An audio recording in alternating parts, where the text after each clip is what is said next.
Should I be eating my meat raw on a carnivore diet? Some people say you should eat raw meat for the best nutrition. Let's see what the evidence really says. Hi, I'm Dr. Eric Westman, and welcome to my channel where I review and debunk nutritional misinformation online. In this video, which is an interview with Dr. Paul Saladino from some years ago, I think in the height of his carnivore diet era, if you will. The discussion here is, should you eat meat raw or cooked? And we'll hear a discussion. And if you're new to the channel, bear with me. I'll give you my final thoughts at the end. The cooking thing, some people, like there's some meats, for example, people will assert that the bioavailability of the protein is enhanced when you cook it versus when you have it raw, you're actually losing out. But then on the other side of the spectrum, you'd be thinking with something as nutrient dense as liver, if I can retain even like all of the nutrients and not cook out any of them, if there was a chance that you'd lose some of the quality, like why would I take that risk? You know, like, is there certain foods that you should cook, like eggs, for example, with, you know, neutralizing the avidin component relative to meats? Is raw, like, you know, a more ideal potentially, or like, what do you think on that? This is such an interesting question now. You know, there's this guy on Instagram doing this raw meat thing. People are talking about this a lot. One of the reasons that I like to eat raw liver was just this idea, like, okay, I'm going to get all the riboflavin, all the potentially heat labile nutrients. I'm trusting the source. I've never gotten sick in my experience, my N of 1 from raw liver. I'll do an ounce, half an ounce a day, but that's why I do it raw. It's super easy. I don't have to cook it. I like it better, and it's preserving things. You know, I think that the majority of the literature points to the fact that when you cook foods, you will sacrifice some of the nutrients, not all, but some. And when you desiccate nutrients, when you freeze dry nutrients, you're going to lose some of the nutrients, but not all. And the trade-off is what appears to be increased protein digestibility. And there's a lot of studies on this, so it's hard to really look at all of them. But I think in terms of like pig guts and these other studies that have been done, Richard Wrangham has talked about this in the book Catching Fire. When you cook meat, it appears that the protein is more bioavailable for humans when you cook it. Now, well, so Dr. Saladino's history as a super user and someone who did the diet himself talks about his own experience. And of course, I try to get in other people's experiences as well, look at the literature like he does, listen to my clinical population who've been following various diets for a long time. It seems to me the missing element here is the cooking of meat actually will, destroy any kind of bacteria or other sort of parasites that might be there. So the balance should include the safety of the meat of consumption. Now, if you're, not doing anything risky with consuming raw foods and you know where it comes from and it looks great, I don't know that there's much risk to it. If you're not paying much attention to where the food comes from, if you're just, want to do this with everyday food and the raw meat comes flown in, frozen from somewhere else, and you may want to pay a little more attention on the safety side of things. So here, the difference between cooking and eating something raw can include the reduction in the nutrients that you will be having. But are we really at that sort of edge where you have to worry about the amount of nutrients? You don't want to be anywhere near that edge where you're, deficient in anything. And so my first question is, when we eat as much as we want on a certain kind of low carb, keto carnivore way of eating, are we anywhere near an edge of where we might be deficient in something? I'm not sure. I don't think we are. having said that, I don't really like a well-done steak. So when I'm eating a steak, it's like cooked on the outside and raw on the inside. When I eat hamburgers, they're kind of the same way. So I'm getting both. You could also do the same thing with your liver if you wanted to sear the outside and leave the inside pink. But yeah, there's always this trade-off, nutrient bioavailability, at least in terms of heat labile nutrients. A lot of the B vitamins are probably denatured partially when you cook it. Vitamin C appears to be heat labile. And then protein availability and protein digestibility. You hit on a great thing with the egg whites. I would cook your egg whites because there is avidin. It does bind biotin. You are sort of creating this negative pull away from the B vitamins with the avidin and the egg white. I would cook it if you're going to eat the egg whites. Some people just, for a while, when I was eating more eggs, I would just separate and just eat the yolks because I found them interesting to eat raw and enjoyable and simple. The one thing I'll say about eggs is, from the data that I've seen, if you're getting an organic egg or a pasture-raised egg, if you know the quality, the incidence of the salmonella and the campylobacter on the shell is much lower. And that's where the contamination comes from. So if you crack the egg and there's contamination on the shell, if you keep the yolk membrane intact, the yolk has like a really thin membrane. And you know how you can like crack an egg, separate the white, it'll fall through your hand. The yolk will just sit in your hand. It looks really cool. It's like this little bubble. And it's just, it's not surface tension. There's actually a membrane on the yolk. And if you haven't cracked the yolk with a raw egg, the risk of contamination there is extremely low because the shell didn't even really touch the yolk.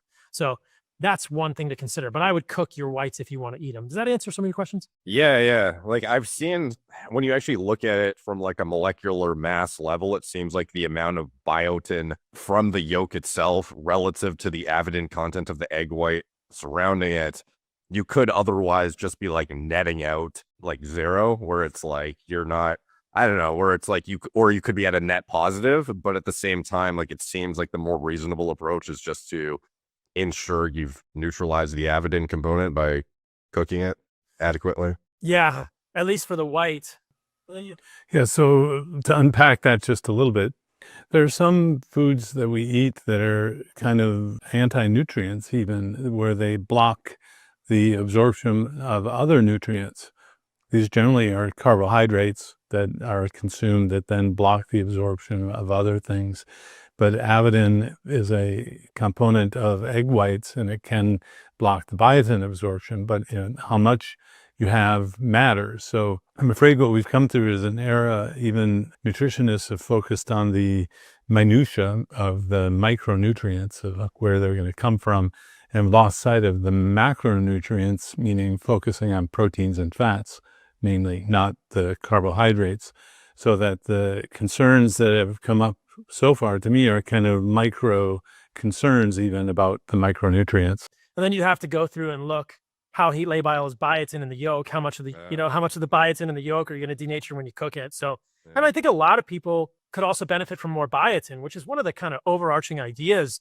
And that's the whole reason that I got interested in nose-to-tail eating and these hunter-gatherer cultures and eating organs or eggs, egg yolks, or anything in the first place. Like, are there nutrients like biotin or riboflavin or anserine or taurine or CoQ10 that we could really improve our overall nutrient status by sort of eating in a way that is apparently evolutionarily consistent? What do you think about the like peptides and growth factors that could otherwise be denatured during cooking as well? Like I know Liver King, one of his claims is, well, I don't know how like strongly he believes it or if he just does it as like an insurance policy, but he eats raw because he wants to retain these like growth factors that I'd be skeptical that they're even bioavailable to do something, actively. Whereas like typically that's like a, I don't know, in paracrine function where you have like in intracellular concentrations of hormones being produced, and just like eating it is not necessarily yielding like an active effect. So I would be skeptical that it even does anything, but I wanted to run it by you if you've looked into that at all, or if there's any viability. It's interesting. Like, so BPC 157 occurs in the stomach and the intestines, or at least in the juices. True. And people do eat like mondongo, I think, is intestines. And then there's like all these other Latin American dishes that are intestines. I have intestines in my fridge in Costa Rica. And people do take BPC 157 orally. And I think it's mostly for gut issues, but who knows? I think the peptides are this wild west frontier where I would love to see more research on this. And we're just kind of guessing. We don't really know the answer there. You're absolutely right. Like, are they bioavailable? It's a peptide. It's 50 or less amino acids canonically. You're going to put that peptide into a stomach acid, which is a pH of 1.5. Like, that peptide could get broken down, but it also could have effects in the stomach, or sometimes they do pass through the stomach intact. So who knows? It's very interesting. I remember reading some research about collagen peptides that perhaps, and I'd have to go back and actually dig into this in detail, that some of the peptides might actually pass through the stomach and they didn't get fully degraded. So I do think that's an interesting hypothesis. Like maybe a little bit of raw organs every once in a while could give you some peptides that are valuable. I certainly think that the peptides in organs are fascinating. And I I don't know how this research is going to happen, Derek, because I don't know who's going to fund it. Like, Yeah. but there was a little bit in the 50s and 60s and 70s. There was a guy named Jeffrey Bland who actually did this with rats, I think, and he used spleen extract and liver extract. And there were a couple of peptides in the spleen, tuftsin, splenin, and splenopentin. And he found that when he did desiccated or raw, it did seem to affect the rats. Now, Well, a couple thoughts. Sure, more research needs to be done on this whole topic of whether raw food or cooked food is better, whether there's more bioavailability of the nutrients, whether we're so full of the nutrients in the first place that doesn't really matter. Plus the idea that this is a non-clinical population that we're talking about here. So if you take studies, animal studies, and even healthy humans, I'm thinking of those of you who are watching me who have had a Roux-en-Y gastric bypass or gastric sleeve or other kind of, or you're on medicines that reduce the stomach acidity.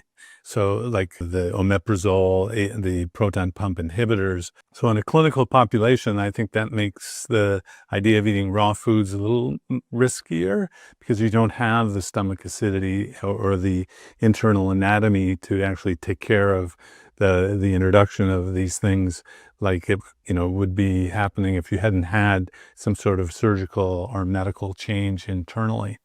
That's kind of a take-home point for any video that you watch online. Always consider the source. And is it someone who's been through the experience that you're wanting to go through? Is it someone who's had clinical experience from patients on medications? And so you want to be careful when you're hearing, especially, one-size-fits-all sorts of information, because there's nuance when you start getting into that clinical population, or even if that person hasn't used keto or low carb or whatever diet for the same purpose, you might not want to follow exactly what they've done. this is a 1970s study that wasn't published in Nature or Cell or Science. So who knows? But there is some of that kind of like murky research from before you or I were born. That's intriguing, and it's never been repeated. The peptides in organ concentrates are kind of they're a black box. Like, could it be helpful for humans? Absolutely. Could it not have any effect on us? Yeah. I think hopefully we'll get, I hope we get more into that in the future nutrition. Yeah. And I think the answer is not known whether you should eat your meat raw or cooked. At least now I would err on the side of cooking, especially if you have a clinical issue, prior surgery, or you're on medications that interfere with the stomach acidity. It'd be great if more research were done in this area. The new dietary guidelines for Americans focuses on eat real food. It doesn't really talk about how to prepare the food, whether it should be raw or cooked.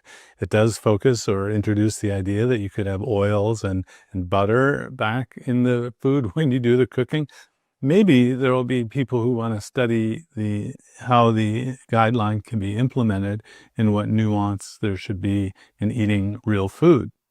So the study title, should we cook the meat or should we eat it raw? And you do some kind of study based on that question. I think the answer is still not known, and these nuances need to be applied for your particular situation.